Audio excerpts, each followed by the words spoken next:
Welcome, one and all to Driving and Dragons. I'm Daniel, and you have come across the 5th installment of my ongoing tabletop role-playing game design series, The 7 Keys to Effective TTRPG Design. This series is here to help aspiring designers unlock the secret to creating a game that others agree you should be proud of, and to help players and theory crafters alike gain a better understanding of why the game works or fails to work. This is kind of a between-the-lines look at TTRPG design. It isn't about the game that doesn't work because the mechanics were outright busted. It isn't about the game that didn't work because the premise was boring or because it simply was poorly marketed. It isn't even about the failure on a level of sales or player base. It's about games that succeed or fail to do what they were designed to do. It's about understanding why a game did or didn't work, but you just can't put your finger on why. This premise is fine, this mechanic works, but together something feels off. This mechanic is nothing special, this premise isn't particularly unique, but somehow together they make beautiful music, as they say. Each episode I cover one key.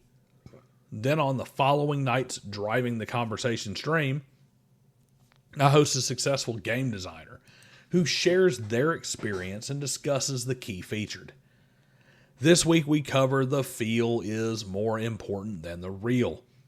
And this Thursday night at 6 p.m. Central Standard Time, I will be joined by Bear, the Gen X GM, who has put his money where his considerable mouth is on more than one superhero RPG project. And before we get started, I got a few announcements. Corbin Codex Volume 1, the pulp anthology that I created with a half dozen other TTRPG personalities for you to enjoy, is actually on the shelf now in a few local bookstores. A couple comic shops, game stores, right here in central Alabama. In particular, Ernest and Hadley Booksellers in Tuscaloosa has this book featured in their local authors, their sci-fi, and their short story sections. The book is, of course, still available on Lulu in both paperback and PDF, so go ahead and get one. If you are a channel member here on YouTube, you are getting this video several days early. You're also joining the Super Chatters, the Jewel Senders, and the Patreon patrons in helping me raise money to restore a cool old car to one day give away to a member of our TTRPG community. So thank every last one of you for your continued support. If you don't mind, drop a comment and tell me if you think I should flesh out the 7 keys just a little bit further and then publish them as a book for aspiring TTRPG game designers. If you like what you hear, let YouTube know by sharing the video and hitting the like button. So let's explore what, for my money, is the single most dangerous of the 7 keys for you to overlook as a designer.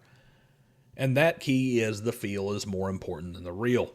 Verisimilitude, realism, simulationism. We have numerous terms for the idea that the game world needs to emulate a realistic world. It's a common refrain within the gaming community. Oh, I need a more realistic game. When we get to design, we start driving for mechanics that generate results that are closer and closer to real life. In that analytical part of your brain, a voice screams at you to account for this variable, to account for that variable. Then, if you finally finish your game, and I say if because that particular rabbit hole is exceedingly deep, you get this response from your playtesters. Yeah, I get where you were going, and it's really cool that you found a way to account for that semi-marginal case, but I don't know, something just doesn't feel right. Think I'll stick to D&D. Why does this happen? You solved for X. That is something that every player you have ever spoken to has expressed a desire to correct, and you fixed it. So why is your elegant solution resulting in, well, that's clever, good luck with that, kind of responses? The reason is because you became so obsessed with what is real that you ignored what feels real. A system that feels like real life is far more effective than a system that emulates real life. Don't believe me? Find someone who works on the calculation and variables for the government in a real war game. You'll figure out real quick that as a quote-unquote game, it's extremely tedious. Because in a military war game, the goal is to simulate a real war and to figure out how to win it so that you can be prepared for it.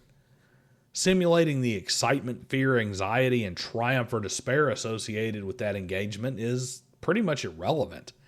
No sane person wants to go to war in real life. Enjoying war means that you are likely a very damaged individual. So simulating real war would be pretty thoroughly unpleasant.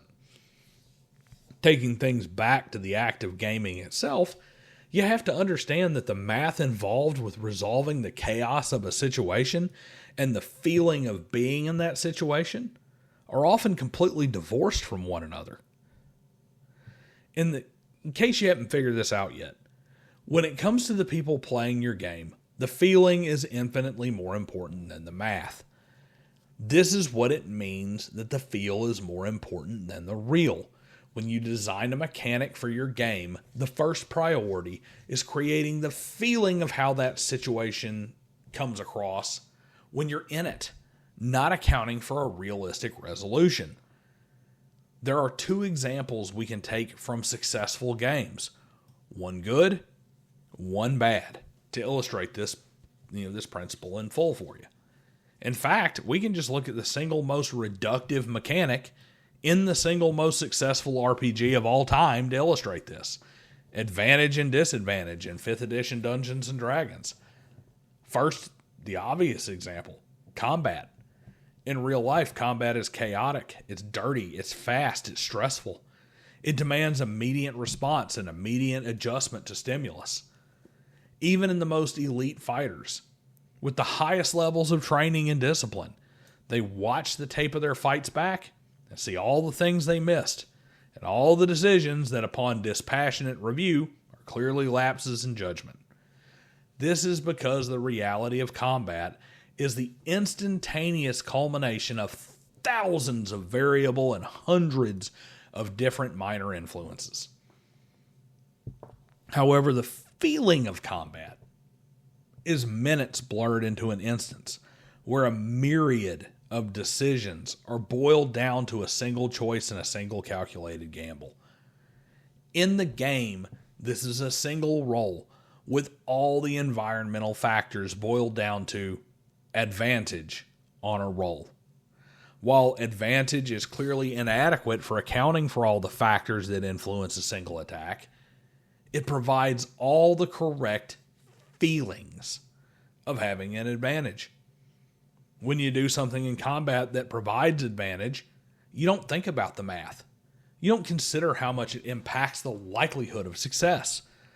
All you get is the instantaneous dopamine hit of, I have advantage, so the upper hand is mine. I've got you now. Followed by either the despair of it not coming out in your favor, or the despair of your perfectly executed plan still coming up short. Fast, imprecise, chaotic. It is the 5-second eternity of combat boiled down to an instant, and it makes that eternity feel like an instant, just like it feels in a real fight. It simply does not matter that it is incredibly imprecise. It feels accurate. On the flip side, let's take an investigation situation. Your character is carefully manipulating a situation. In real life, a tense negotiation only ticks away 10 minutes on the clock, but it feels like it takes forever.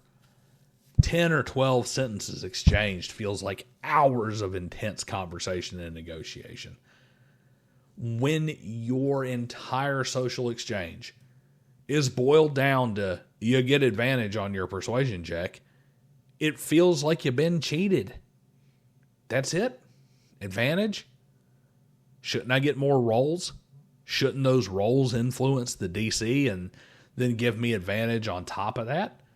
Shouldn't I get automatic successes here and bonuses there and advantage on this other thing?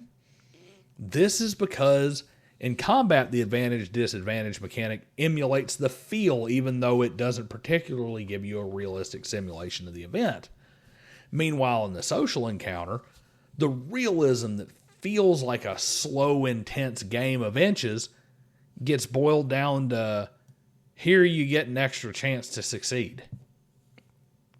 This is a situation where you, as a player and as a person, are calculating out all the chances of success in your head. That math is mathing. You're placing all your pieces carefully on the board. And the eternity of your careful planning and deliberation gets boiled down to a maximum 25% increased chance of success on a single die roll. And you can see this disconnect in the one-size-fits-all nature of advantage mechanics in the archives of Dungeon Tuber advice. Across them all, the advice on how to make your social encounters more engaging, they're legion, while virtually every combat advice centers on how to get them to not think and to simply accept the happy feelings of getting advantage on a roll. So what does all this mean when we're designing our own games? How does this lesson factor into helping us successfully craft a game that people actually want to play? It tells us that when we are looking at the mechanics that we're designing, developing, or selecting for our games, that the very first thing we need to ask ourselves is not, does this account for every reasonable influence on a given scenario? The correct question is, does this reflect the way it feels to make this decision in real life? Because at the end of the day, games that players enjoy provide them with the excitement that comes from the chaotic imprecision of combat and the calculated playoff of the mental fencing and social encounters. Not a game that turns combat into an exercise in calculus and reduces a battle of the minds into a coin flip. In the end, it is far more important that your game feel like the real thing than simulate the real thing. In short, the feel is more important than the real. That's all I've got on this one, folks. What do you think? Where have you seen a more true-to-life mechanic break your immersion and pull you out of that enjoyable suspension of reality? Where have you seen a game truly capitalize on this principle? And let me know in the comments below. And be there to ask Bear and myself about this principle on driving the conversation. I'll see you guys next time.